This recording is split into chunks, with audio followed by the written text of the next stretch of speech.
This is Allan. I'm over here at EternalCon with the great Sgt Slaughter. So, Sgt Slaughter, what do you feel about this venomous cobra fiends who are trying to take over the world?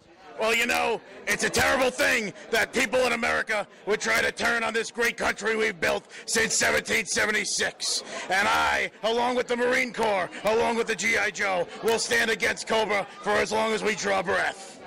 Were you ever, at some point, a private Slaughter?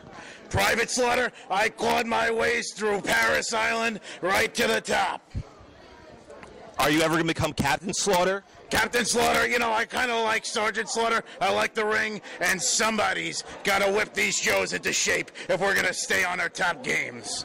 How do you feel about the job that the Refrigerator Perry is doing in G.I. Joe Corps?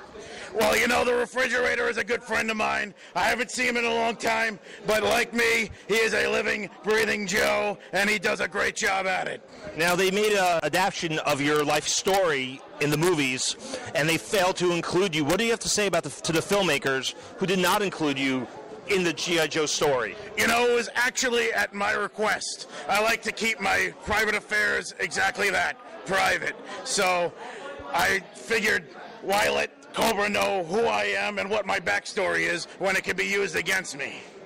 And do you have anything to say to kids who are in school who are maybe thinking about dropping out and joining the military? Well, you know, the thing is, everybody can do their part to defend this country. You don't have to put on a uniform to fight for this country in that way. You don't have to pick up a gun and take down your enemies in that way until you're an adult.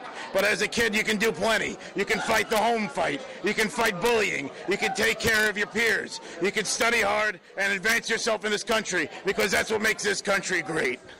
All right, can you do me a favor, if you're such a patriot, and say the Pledge of Allegiance, please? I pledge allegiance to the flag of the United States of America and to the republic for which it stands, one nation, under God, indivisible, with liberty and justice for all. Go Joe! Thank you very much, Sergeant Slaughter.